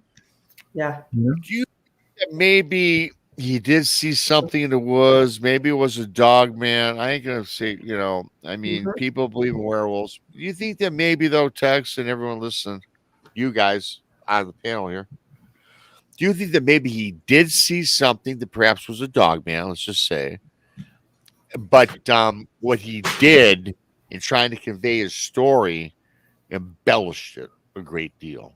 That I maybe he think did that's to make it possible. more interesting. Yeah. Because without just seeing a dog man in the swamp is boring. I mean, not boring to me because that's something that should not exist. But to make the story more, I want this guy to, So broadcast it. have you actually talked to this gentleman on the Talked phone? to him once on the phone. This is like I talked to this guy like 3 months ago. That goes right back to my point. We're trying to get your attention. That's how I feel. Could be. You sent me his number. Mhm. Well, I didn't talk to him personally on my personal phone. I never give out my personal number. Every time Dick and Harry can call you on Facebook Messenger, right? Right. That's how I talk to him. So, But he still got attention from you. he got attention from me, but I can't see why people that don't get. For me, it's I guess it's all some people's jollies. I don't know, not mine. I mean, Yeah. I will say this though, even if he was just scared and thought he saw something, that still doesn't explain. Thought he saw like the werewolf or the dog man or whatever. Still doesn't explain the gouges in his, trailer. You know. Right. well, you know what I did tell him. I will come forward with this.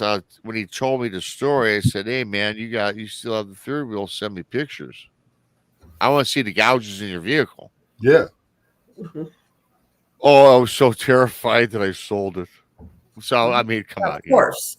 Because you know what? course it's- You would have taken pictures for insurance. I would have. hell yeah. You know what I'm saying? Mhm. Is that if there's that much damage, yeah. So that's a Yeah, that's where it gets. When you It start. gets dicey. It gets dicey. Well, when you start asking questions like that, and you start getting excuse after excuse after excuse, that kind of tells a story right there. Backtracking. And I right. told the guy, "Hey, listen, Right. I won't share your pictures. You got pictures? Well, I sold it, but I don't have no pictures." I'm like that. Yeah. But I still thought the story was entertaining and worth sharing Oh yeah, because no you doubt. never know. I mean, But it's like and Krista said. I mean, you should at least have pictures for insurance. insurance. I mean, you're not going to sell this thing with gouges all over. It's just not, Right. Right.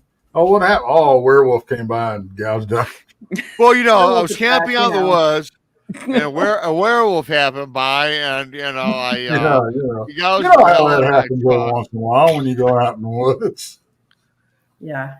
It's a common occurrence to see a werewolf in the woods, the swamp. Excuse me. Yeah. Well, Yeah. Randy, if you guys are done with Yes. this, I think we pretty much covered that. You said you guys are pretty cool. Well, actually, you didn't. I'm putting you on the spot. If you got a cool story you like to talk about, anything, it could be anything. I want to hear it. With that Anything. being, well, anything Anything. that's related to high, Wow. anything related to high strangeness. It could even be Oh crap. it See, could now even you be just it could put even be a- your military career. Oh, I ain't even getting into that stuff because I'm gonna tell you right now. There's some, and we're gonna talk about Western Kentucky if we talk about that because there's a training area in Western Kentucky. It's called Western Kentucky Training Area. It's by Greenville, Kentucky. Okay, there's a lot of fun stuff that goes on there because that's the first time I ever even thought I might have heard or seen a Bigfoot. I mean, I didn't see it, but there's a lot of stuff that gets said and heard out there because we've got large vehicles. That's a big training area where the tow units would go do tank gunner or go do gunnery and stuff to shoot off their actual tow weapons. So, and tankers would go up there and do the same thing, or the howitzers and such with the field artillery. Well, when you're out there and there's nothing really going on, and those woods get so deathly quiet, unlike anything I've ever heard before. It's one of those that just you're out there and it's like, why is nothing moving? Why is nothing making any noise at all? Because in the middle of the spring, there's owls and there's hell. I've run a black bear out there before. I've been up in a guard tower, watched several black bear go right below me. Well, when you're out there in the middle of the night and they say you're going to stand and watch at the tower, and you're at the tower and you hear something go beneath you, and it's not an actual bear because of the way the sound is, and you put on your night vision goggles and there's nothing there. It's not one of those things that sits very well, especially when you're enlisted soldier. Hey, run up to the commander. Hey, I saw a Bigfoot. You know how far you're going to go? Not very. Yeah, exactly. So, but there's a lot of stuff in that area that never got really, and of course, I don't think they even have the actual training area there anymore. I think it's a reserve training area now, but I don't think they even to this day, I don't think they let people on it. But there are so many spots in the military. I mean, you could talk about the backwoods of Fort Hood / Fort Cavazos, whatever you want to call it now. The backwoods of Fort Hood down there. You've got Fort Polk, Louisiana. And I'm going to tell you what, if there ain't something out in those Boudreaux woods, I don't know what's going on around there. Because it's just so, I mean, there's a lot of movement. Don't get me wrong. But there's also areas that get protected because there's also, I believe it was called the red-crested woodpecker is what they called it over there at Fort, I don't know what they renamed it. It was Fort Polk, but they've changed the name of it again, much like they did several of the others. But at Fort Polk, there's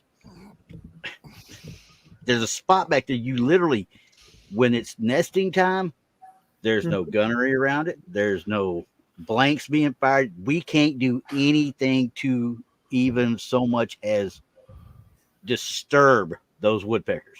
Okay. If we get caught even driving near those woodpeckers, you're talking about field grade, what we call the Article 15s. And anybody's been in the military knows what an Article 15 is. The field grade version of it means you're going to see the colonel, and he's going to take rank and he's going to take pay.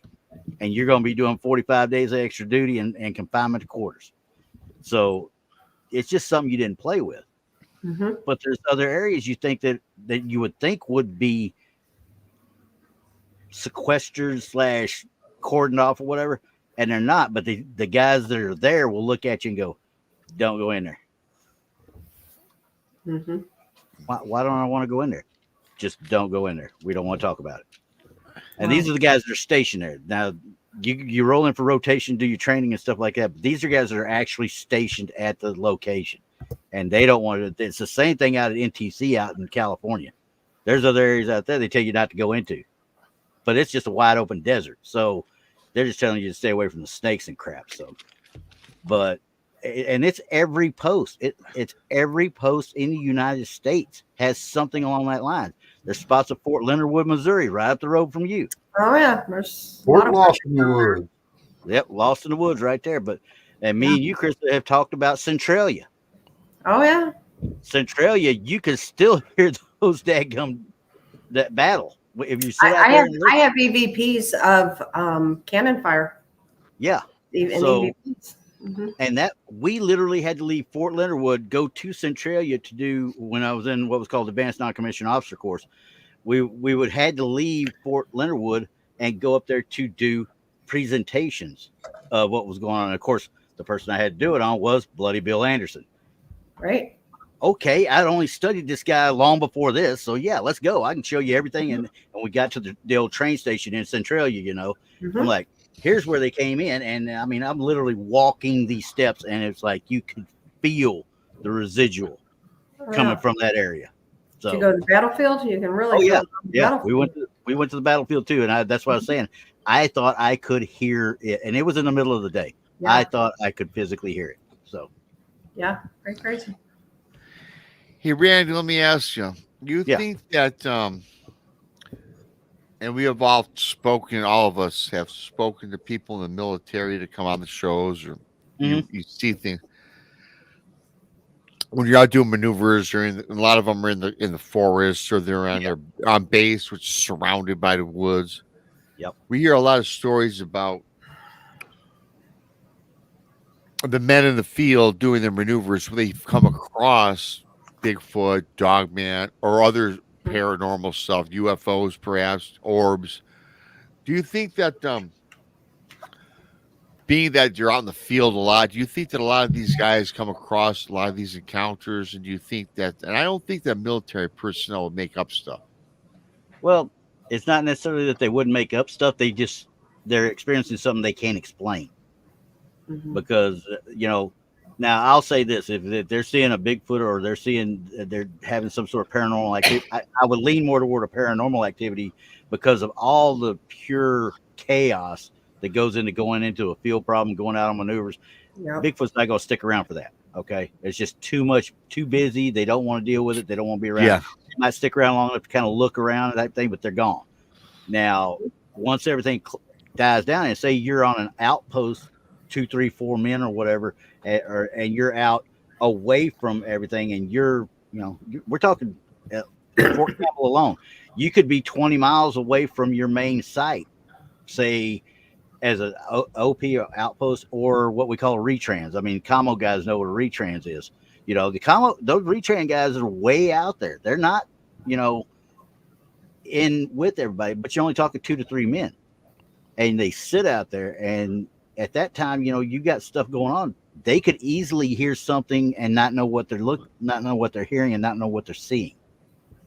So now, if any of them, like we just said, if any of them came back and said, "Oh God, I saw a Bigfoot," yeah, everybody's going to be laughing at them and stuff. But they might have to talk to the colonel after that. They got to kind of be careful of what they say. Yeah. I agree a lot with that. I get that, Randy.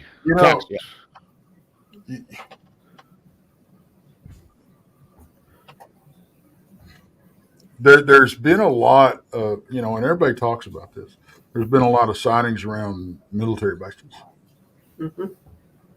and as to why, and I think Randy hit on it.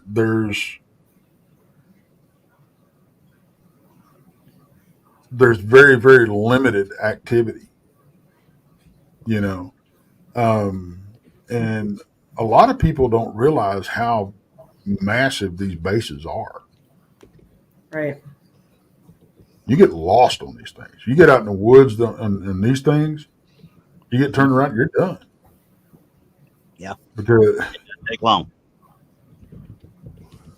I mean, that's especially ones like, like Polk and Leonard Wood and Bragg and Right. a lot of those. Like down in Florida. Oh my gosh! Yeah. Can you imagine getting out in the Everglades and get turned around down there?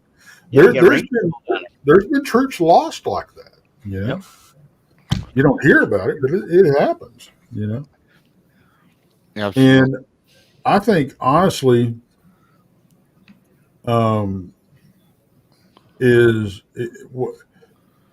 some of these. Now I know this sounds like another conspiracy, but I think it's very possible that some of these training accidents that happen out in the field are not training accidents. Mm-hmm. You know, Yeah. they and I wonder what you were talking about earlier, that where both of y'all were talking about, you and Krista, Randy, about Yeah. that place where where you got the EVPs of the cannon fire. That fascinates me. Why? Why that? I've also laid there during the reenactment that I was at there. I laid there and listened to horses run, and there was nobody's horses running loose in camp. It was like literally like listening to battle. Horses were running, and the cannon fire we didn't hear with our ears. That was through EVP. Right. Mm-hmm. The horses we heard. Well, and I can understand the horses and the soldiers and stuff like that. Why cannon fire? That's because it's residual. And Right, could be. We did find old cannonballs too, in that field. Yeah, it's just, and yours not the first time I've heard that. And EVPs of gunshots, EVPs of cannon fire. A lot of EVPs of pots rattling and stuff like that in houses. Why? Right. I mean, are these? I don't know. That's one of them things that I can't get my head wrapped around. It's. I mean, I can understand the EVPs I've got of EVPs I've got of growls and stuff like. I get that. Mm-hmm. Yeah. And like the horses, I think that there are spirits of these animals out there. Mm-hmm. Okay. Or it's spirits of the soldiers that were on the animals and they manifest themselves the way they were, Yeah. But, and I guess it's the same thing with cannon fire, but I mean, God, the energy to manifest that was.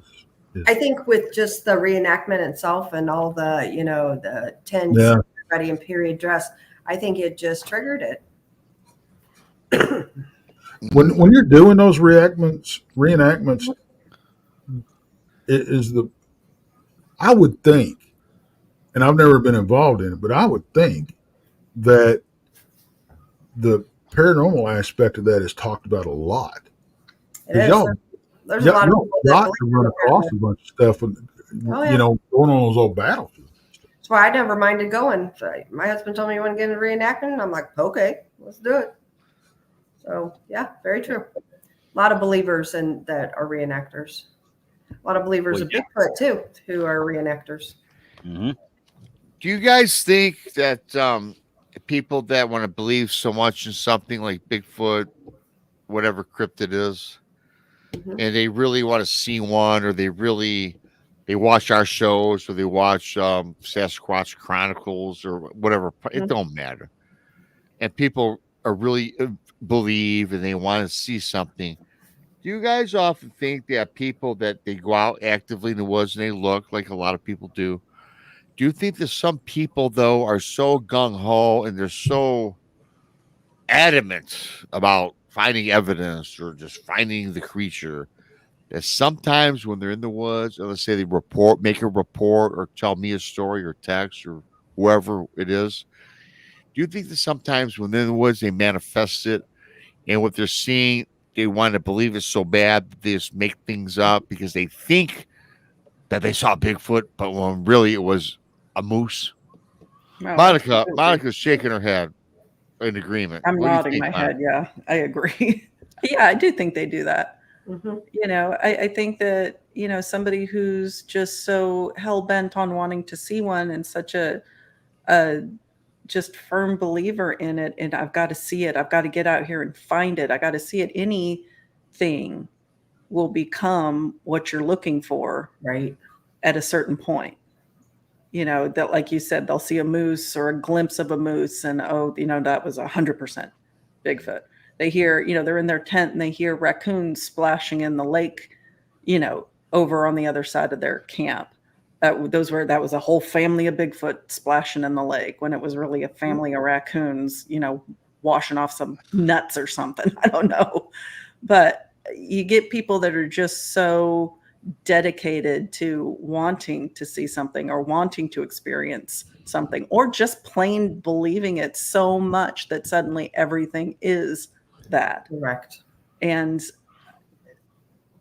I don't know what to say about that. I mean, it's, you know, and you can't argue with them. You can't, you know, I almost threw a chair at somebody once because they were just frustrating me so much in camp, because they were just 100% believing, specifically, you know, that example I said, that there was splashing in this lake on the other side of their camp, and they were convinced it had to be Bigfoot. It could be nothing else. And I was also, you know, when I was filming Monster Quest, I was with a particular researcher who every snap of a twig around that person's tent was a Bigfoot. Didn't care what you had to say, didn't care that there are elk in the area. There are a lot of bear in the area. You know, bear definitely came into our camp at one point. You could see the tracks, you know, but it couldn't be anything mundane. It had to be a Bigfoot. Yep. You know? I'm totally on board with you, Monica. There's so many people, and if we weren't live right now, I could name you a whole handful of them. Yeah, they're not hard to find, and it's frustrating because they don't want to listen to reason. And I'm not saying that some of those weren't. Maybe they were. I don't know, but you can't prove it any more than I can disprove it. But the likelihood that it was something a little more common. And my thing is too, I feel like a good researcher, it's not all in, at first saying it was a Bigfoot. They're out to debunk it. That's how we do it with the paranormal, with the ghost stuff. You know, it's like, okay, let's try to find a reasonable explanation, or let's try to figure out what this really is, you know? Yeah. So that's my thing, you know, and you do have a lot of researchers out there that first thing they do, as you said, they jump to, that was a Bigfoot, or that was a dog man, or, you know. Yeah. I believe they saw something or had an encounter, but what it was could have been a tree limb. World Bigfoot Central said who? Bobo? It wasn't Bobo. I know Bobo, and no, it was not Bobo. Well, you know, I was out in the field with a guy, and a bull started bellowing, and this is a quote unquote seasoned researcher that is, according to him, gotten closer to these creatures than anybody.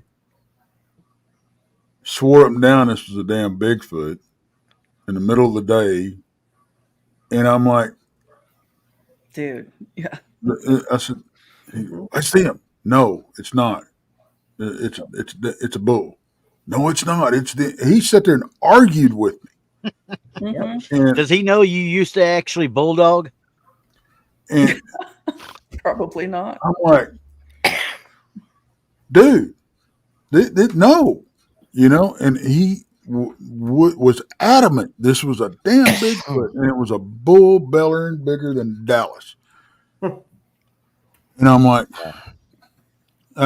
you know, when that happens and somebody taunts or talks himself up to be this badass researcher and everything, you lose, you know, every bit of confidence that you ever had in the guy. You know, or the person, and to automatically assume. I mean, here, you know, I mean, take me and Nick out there. We're by ourselves, you know, and we're listening to stuff walk around. Things are poking his tent. Shit like that's going on. I don't sit there and assume it's Bigfoot walking around. There's a limited number of things that could be walking around, crunching on freaking heavy steps on gravel. That sounds like something on two legs, but we didn't see it. Yep. So we can't prove it.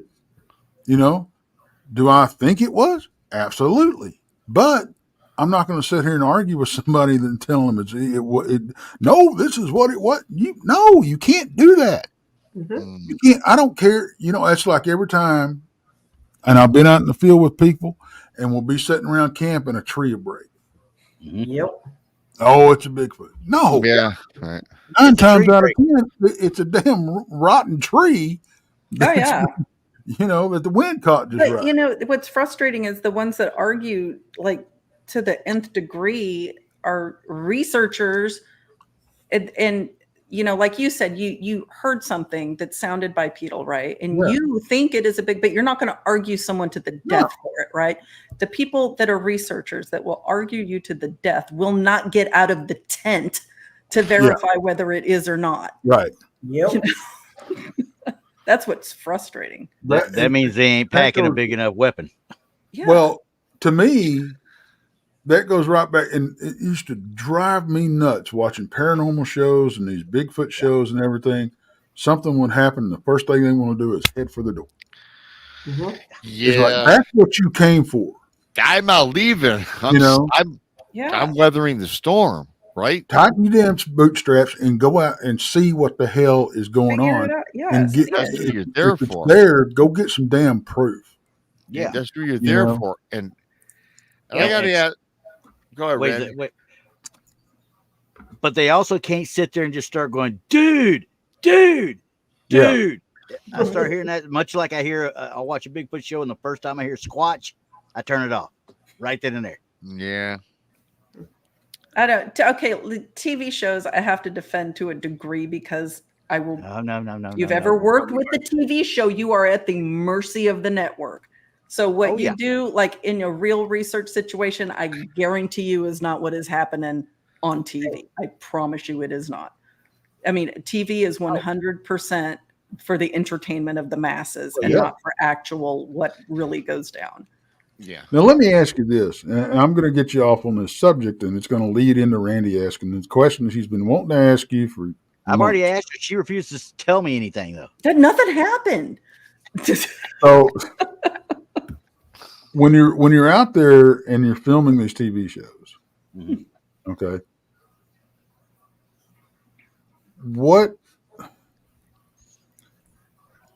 do you have to sign because we've heard about NDAs and all this kind of stuff. Mm-hmm. You were there. Yeah. Did you have to sign an NDA?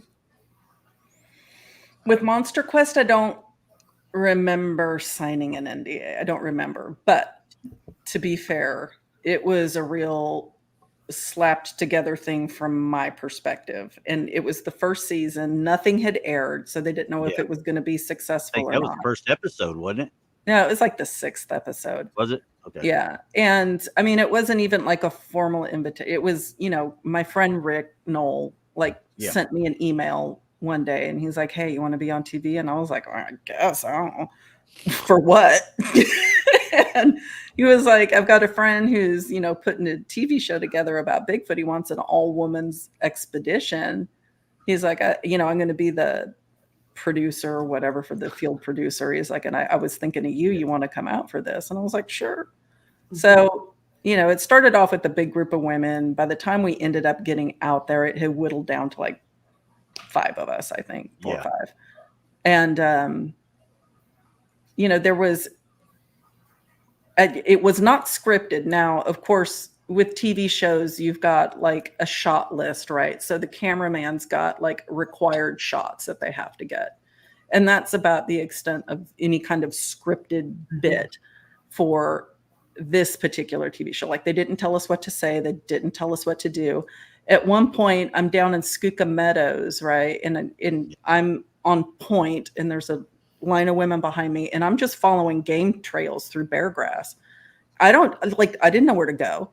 And at one point I'm getting pissed because it had been raining like the whole time we were filming, except for the first day and the last day. It rained like cats and dogs, for a good chunk of the day. So if you've ever been in bear grass, it comes up to about your hips. And all my pants were soaking wet. I was miserable. I'm on point. Don't know where I'm going. I'm just following game trails while he's filming me. Rick's out there. I didn't know where to go. I turned around. I'm like, what am I doing? Like, where am I going here? And the cameraman had no idea about any of it. And, he and Rick were kind of fighting back and forth about who was the field producer. But, you know, I'm like, where am I going? What am I doing here? Mhm. And, you know, the cameraman's like, just do what you normally do. And I was like, I don't wander around fields for no reason. Like, I don't normally, Right. you know, it was, you know, that kind of a thing. So it's just, you know, and I'm mentioning like scripted and unscripted because somebody said, you know, all of this is scripted BS. And I'm sure it is to a degree. I think Finding Bigfoot, you know, they probably, you know, had to talk to the witness. They had a very strict like parameter that they had to Yeah. follow, right? But what we did was essentially, you know, go out. He got some good B-roll. They spliced it together. I found this bed just off of a trail. So they filmed us like looking at this bedding area that was found. I've got to be, you know, real. Like, I don't assume that is anything Bigfoot related, even though, you know, we're near the site of the Skookum Cast. There are a lot of reports of Bigfoot in the area, but there's also hunters, right? Hunters wandered into our camp in the middle of the night one night, you know, and there are also people that collect bear grass for floral shops. Apparently it's a big thing in the floral world. Wow. Really? And they'll go collect it wild for free, even though they're not supposed to. And then they'll go sell it for a profit to the florists. And I think that what I found was likely either a place that hunters had, you know, kind of hunkered down, or people that were collecting bear grass just decided to take a nap one day. But it was a clear bedding area. They had broken off, or whatever it was, had broken off branches to a certain height. I mean, it was a very clear bedding area, and they filmed us looking at that. But I mean, really, the 9 days that I was there filming, I've got to be honest, I didn't see or experience anything other than finding that odd bed that I really do think was, like I said, bears or bear grass, or hunters or bear grass collectors. We didn't have anything crazy happen to my knowledge. Now, there was the one person in our camp who, you know, every deer walking around their tent, or, you know, raccoon off in the distance had to be Sasquatch, and it could not be anything else. Was that a male or a female? It was a female. They were all females. Well, the camera crew and Rick were camera crew. It was one guy. Yeah. So the cameraman and Rick were the Yeah. only men, right? And they stayed, because we were on this camp up on top of the hill, and they were like half mile down the hill at a base camp. And then, you know, I had three other, like Brian Brown and Brian and two other guys ended up joining us, like behind the scenes, just hanging out for the week while we were filming. So now I got to sit there and start thinking of which one it was then. So I'm thinking, is it the wand? Is it I ain't gonna get any further than that. So.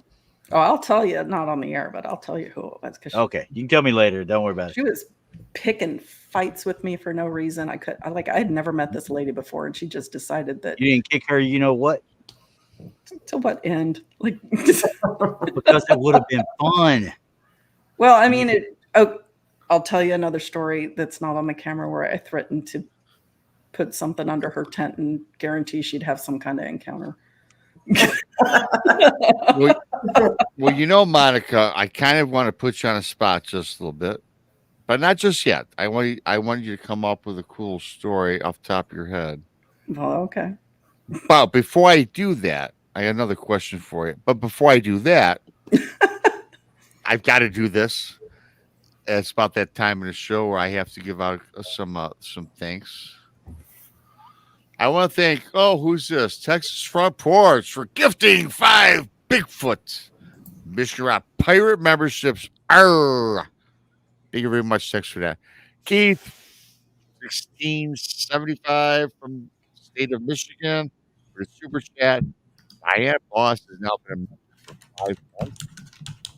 Diane, Rail Tennessee Ridge Runner gifted 5 memberships and 2 shadows for your awesome super chat. Thank you for that. Scott's Life re-upping for his 5th month as a BMR pirate. I think we're about to lose Rob. Yeah, Rob, what the heck? Lean in, man. Lean in. Huh? Your sound went out. Sound was going. Did my sound go down? Did you miss it? It was. Thanks to Two Shadows, Tennessee Ridge Runner, Diane Boss, Keith, Texas Front Porch for the amazing donations and support, memberships, and super chats across the board. Thanks, guys, for telling me. I appreciate Well, that. I really You were do. good right there, but then you kind of start fading back here, kind of Yeah, like well, I sometimes when I move around, but my mic's good enough. It must be, it must be the low power that we're getting. Yeah, you're running out of power. Yeah. That's what Yeah, it is. that's it. That's it. Yeah. See, I told you guys earlier in the show. 86 asked, do bald guys get a free membership? If you're one of the luckies that this bald guy, if you're one of the lucky people that got a membership when this bald guy gifted memberships, Yeah, if you're a member of if you're in the chat room when the gifts go out, then you might get that lucky drawing. You might get it. And, I don't know if we'll have time I got another story, but or encounter, but I don't know if we're going to have time. What I'm going to do, though, is, Monica, first of all, I heard through the grapevine that you might just be formulating your own little channel. Yes. If you care to elaborate just a little bit. So, are you taking cues from somebody trying to put me on the spot, Rob? I told you I was going to put you on the spot. I actually subscribed to you tonight, Monica. Oh, did you? Thank you. You have a channel up and I running. You didn't even tell own... me. No, what is up with that? What now? You have a channel up and running already? You didn't even tell me. I would have dropped your link in the show. Up, but I wouldn't say running because I haven't done anything on it. I got it. I'll do it. Thank you, Chris. So then now I don't feel. Now I'm not putting you on a spot. It's coming up. Is it called Our Paranormal World? It is called Our Paranormal World. Okay, no way. How did I guess that one? Oh, you're so smart, Rob. Not really. Yeah, what's that all about, Monica? Well, it's all about a channel that I started. Are you going to be way talking to go? about? Way to feed his head up. You know what? Are we talking food on the channel? Of course. The only reason I knew that she had her channel going is you commented in chat, and usually it comes up under Monica. This time it came up under Our Paranormal World. That's how I knew. Yeah. Ooh. I'm going back into that looking for it here, but I did subscribe to you. Well, thanks. Well, I'll be subscribing at the end of the show. I ain't gonna do it because I'm mad at everybody. So make another comment in chat so then people can. Everyone subscribe to Our Paranormal World, Monica Rollins. Well, you better tell them. You better tell them which Our Paranormal World it is. Evidently, there's more than one. Yeah, there is. Oh, there is. Yeah, and I don't think she made her channel a few minutes ago and got 10,000 subscribers. No. Well, you should probably make it Our Paranormal World with Monica Rollins. It's Our Paranormal. Okay, so when I created it, they added a -IZ8SX. Yeah, they added something to the end of that, so we might have to change that. Yeah, you're gonna have to change that. Yeah. So we'll see what it comes up as, but right now that's what it is. Just look for it doesn't look like this right now, but look for that picture that BMR has like down at the bottom of the screen there. Yeah, it's right in the middle, right there. Yeah. I'm still going back and looking for it here through chat where you commented. So you have a day selected, or are you still in the process of deciding what time of day you'll be on? Yeah, we're gonna figure it out. I mean, as far as I'm concerned, I'm keeping the one that I've been doing. Okay, 11 o'clock Thursdays. Oh, 10 o'clock Central. And I could vouch to get it really going and stuff. Do a simulcast like we did with Truth or Tinfoil early on. Okay. Do it with Tex, and then do it to yours as well. So congratulations. Tex will let you anyway. Yeah, if I've got 10,000 subscribers already, then that would be shocking. No, definitely not my channel. And I'd be doing what the hell? You got 10,000 subscribers already. I'm just going to quit and go over to your channel. Yeah. That sounds right. She's paying for everybody now. Yeah, I'm just. Thank you, Monica. Working the hoodoo, I guess. Yeah. Oh, I just got a text from Monica, $500. Thank you so much. Hey, what So- the heck? Share the wealth. What the hell? So, Monica, congratulations. I'm sure it's gonna be about paranormal stuff and cryptids. It'll be probably. about everything. It's going to be just like what's going on in my little noggin, which is a potluck relay. It's a Oh, grab Lord. bag. Yeah. Well, It's you a know, roulette we're in game trouble. is what it is. everybody likes the grab bag. Everybody likes diversification, talking about all this crazy stuff we all talk about. So, speaking about crazy stuff, and we'll be up on 2 hours here in about 10 minutes. So, Monica, Yeah. I'm not going to do a story. I'll let you, off the top of your brilliant mind, what do you got? You got anything you want to share? Any cool stories before we close out the show? I just gave you a cool story about filming Monster Quest. Why don't Yeah, you I tell us know. your But story? what about a personal Monica Rollins paranormal experience? Ooh. I want to Man. hear one. And A don't worry, personal- it won't be repetitive, or maybe one you heard from a close friend or colleague. Okay, so I'll tell you one that I told the other night with Nikki. Yes, All right. very good. So this happened in my home because my home is about 110, 11 years old. A lot of stuff's gone down in this house. It is definitely a haunted house. And I've known this since before I moved in. You can always feel the energy if you walk into a house. There was one that I almost bought, but I just couldn't sit right with it. I'm glad I didn't buy it. But this house is haunted for sure, but I don't get bad feelings. Like the ghosts in the house are pretty mundane, right? I've got a ghost dog that I've seen, my husband has seen. There was a woman for sure because I could smell her perfume moving around the house. But like I said, none of it gave me creeps. It was all like, this is a pretty chill place. Like the energy here is really relaxed, right? Mhm. But one night there was a windstorm going on and I didn't think anything of it. My son came running in my room and he jumped into the bed and he started shaking, right? And I'm, looking at him like, what's wrong?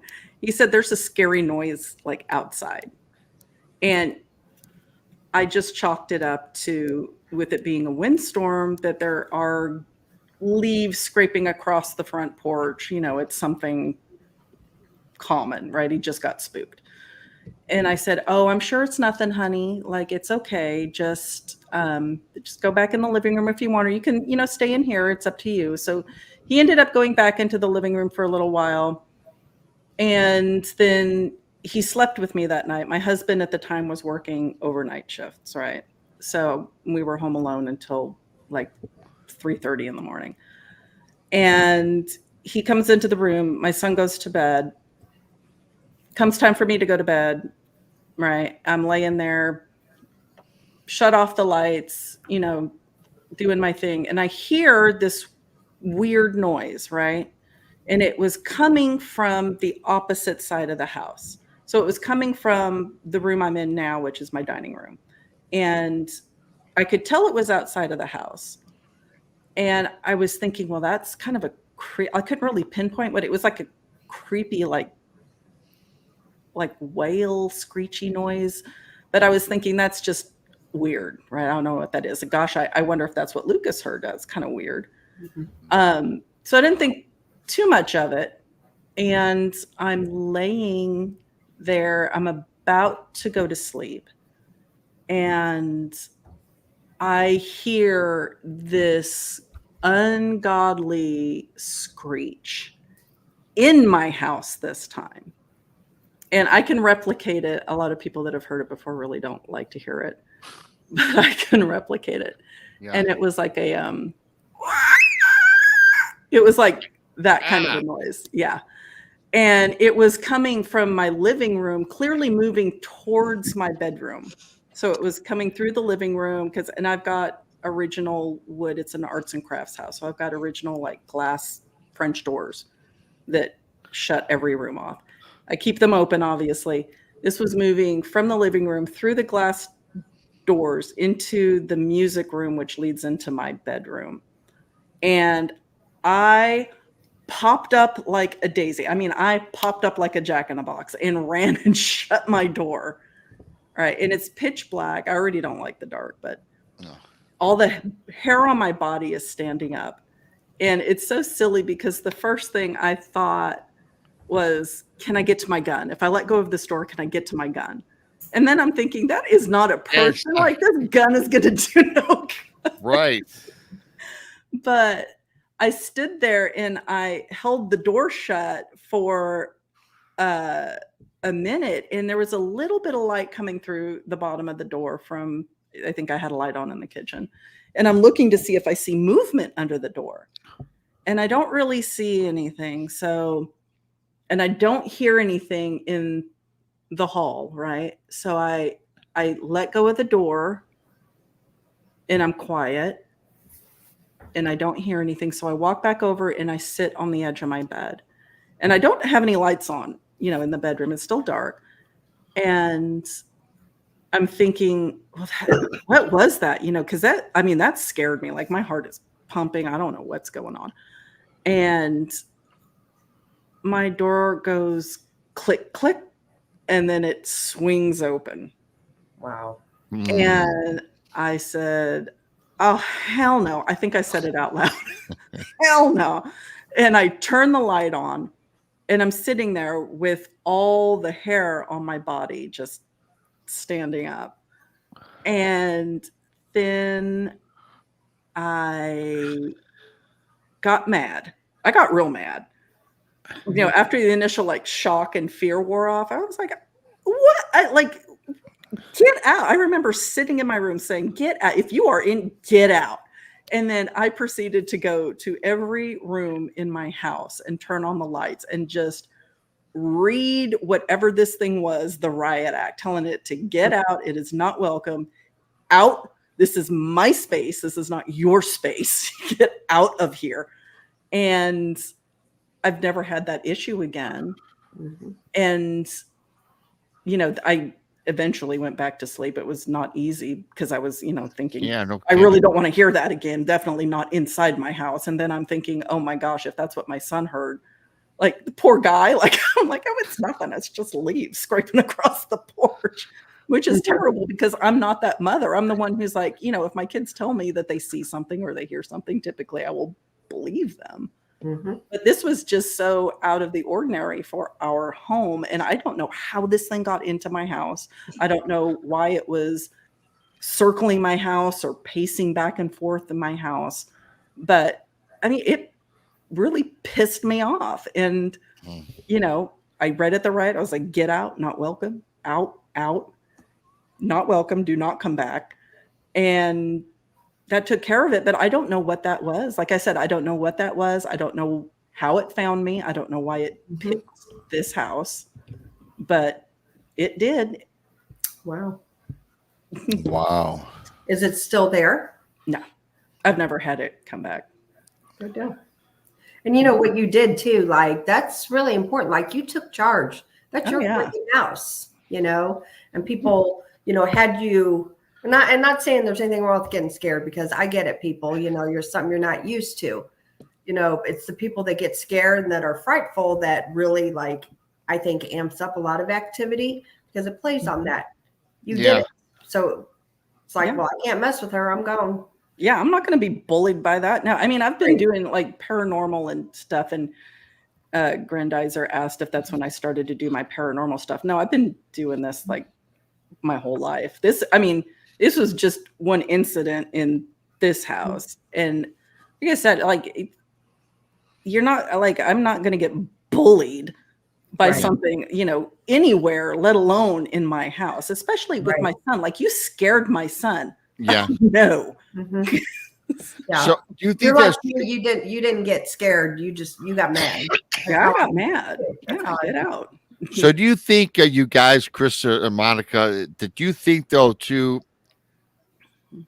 that if somebody comes in contact with something paranormal, is freaky, kind of gives you the creeps, probably if you take the initiative to say, get the hell out, and be forthright and authoritative toward it without being totally too aggressive, that'll probably leave you alone versus somebody that's like a pansy. It's like, oh my God, I'm scared. Well, I'm not saying every time it'll work for that. It Yeah. depends on who. Depends on and every what's situation. there. Yeah. Yeah, exactly. You know, I mean, It's probably not going to work like in the middle of a cemetery if you get a creepy feel like, you know, but this is your own Yeah, I know. space. In your own house, your own space, you're the Yeah. boss. You're the boss. Yeah. and that's the thing, Rob. You know, we've talked about this, Yeah. like ad nauseum. Her intention was clear. You know Yeah, what I'm saying? right, and it's right. about your There you go. intentions too. You know, and she made it clear it wasn't allowed there. Which I agree with, and I get that today now. Yeah. And that's what I always told my son. I was like, you know, when he'd get scared of something or, you know, he'd get a little spooked at night, I'd say, listen, there's nothing in this house. You know, up until that point, there hadn't been, and there hasn't been since. But I'd also always tell him, like, whatever is here needs to be more afraid of me than you need to be afraid of it. Right. Yep. Well, this is that's something, Monica, and I'm looking forward to your new channel. And before we cut everyone loose, I gotta make a mention of something before we leave. But of course, I have to always say thank you to Diane Boss, Tennessee Ridge Runner, Two Shadows, Scott's Life, Keith, Tex, and I saved Tex for last because I'm saddened tonight. I'm saddened. Not only is not Tex my co-host on Brunch with Bigfoot Rob, but he will be hopefully within a month. This, unfortunately, Tex, is your last night with us on the Late Show, Maybe. or late night, as I call it. And I'm saddened, Tex. I'm saddened, my man. Well, I appreciate that. Very possible. I may be at next week. We'll see. Well, here's the thing about you. Your job really sucks. You know, I mean, what are these hours? I mean, you don't have, you know, we're in a stage of life, Tex, where we make our own hours. But I know you got a new job, and so you're like at the bottom of the so-called totem pole. I'm happy for your new job. I'm happy that you'll be back with me on Brunch in probably 2 weeks or so. Because doing it alone, you know, just kind of boring after a while. I need my partner next to me. Yeah, we started that show out. Yeah, we did, man. I told everyone it's my baby. I never cancel Brunch because except for Thanksgiving and if I'm out of power, you know, Right. or if I'm at a conference. But even though I was at the conference, you and Ogles, Greg did my show. Yeah. Thank you. Yeah, And you were out of power too one and time. then- And I did a brunch. And I was out of power. And yes, thanks, Diane Boss, On for that. myself. Also, that's awesome. Super. Yes, and Krista did it for me as well. And we all pitch in. But I managed to sneak into my show when you and Greg did it because I was at Krista's house and we snuck on. Yeah. So that was awesome. Yeah, that was, you know, and I have never done. Well, I'll take that back. I did one like that with Bob one time, Okay. but it's a different feeling of, you know, the way me and Greg were doing it. It was like a news show or a talk show. You know, we were sitting there away from the camera and everything, and I'm like, this is getting me ready to go on that talk show that I was on. You know, I was on Talk of Alabama, and man, that was a different experience than being in a TV studio. But yeah, anyway, that's another story. You'll have to tell us about your TV experience. Yeah, it wasn't much. I was on for all 4.5 minutes. Did Well, did so they is mine. edit? Did they edit any of it out, or was the entire thing shown? Well, I never saw it. I think it's a live show. Yeah, it was a Yeah, live show. yeah. Live. believe Okay. it. Yeah. So you could it's probably on the interwaves. The interwaves. Yeah, probably. Waves. But I've never seen it. I have no idea. My wife told me you need to sit up. Okay. The guy said, I am sitting up. What are you talking about? Yeah. Well, I did notice your posture tonight was very nice. I noticed we were No, I appreciate slouching that. typically. Yeah. I appreciate that. Yeah. Oh, please quit sucking up. Well, I want to thank Randy for coming on. Randy, you're always more than welcome to join the late night show. You're gonna have to start mowing my lawn for me every Sunday morning now. I can't. I'm not flying down just to mow your lawn, dude. I mean, that's like $500 just to get there. Well, that's okay. I'm okay with that. I'm not gonna Okay, pay you for it. I'm just yeah, gonna well, say do yeah, it I to know you. it's okay with you. Tex, you'll be back when you're back. Krista's the main stable on this, and Monica, as I told you, I'm not texting you no more. I always want you on Saturday night at midnight. Now take some time off. It's the summer, I get it, but you're always. I consider you a fixture on this show. Well, thank you. I congratulate you for your show, and hopefully, you have me on, because I like, Of course. I Hey, like. you want to do this Thursday with me then? Oh my God, what time? 11. Don't do it. Don't do it. Yeah. Don't do it.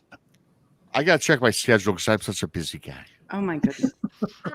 Yes, If you can pencil me in, that would be I will. super. I will be there. I will be there with bells on my, whatever they call it. Have your people get with her people, okay? There Let's you get go. our people. I'm still Monica, wondering. I'm still wondering what Rob's putting bells on. That's what's got me concerned. you certainly bells I'll on be your there with toes, bells on my whatever what- they call it. I I'll be don't there know. with bells on my whatever. I'll have bells on my. We'll get you a gypsy belt that has bells. Well, yeah, gypsy. I was thinking gypsies, Tex.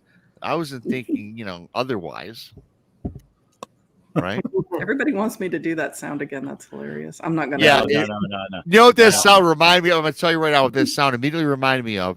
You guys ever see 24 Days of Night or 30 Days of Night 30 in days. Alaska? Yeah. Yes. The That vampire sounded thing. like that vampire. Yes, Yeah. it did. I immediately thought that immediately.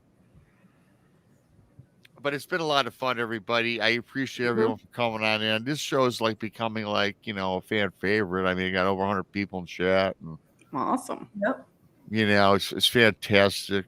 I'm really humbled by it. I'm humbled by all the money, the donations, whatever. You guys rock. I do appreciate that. Does not go unnoticed.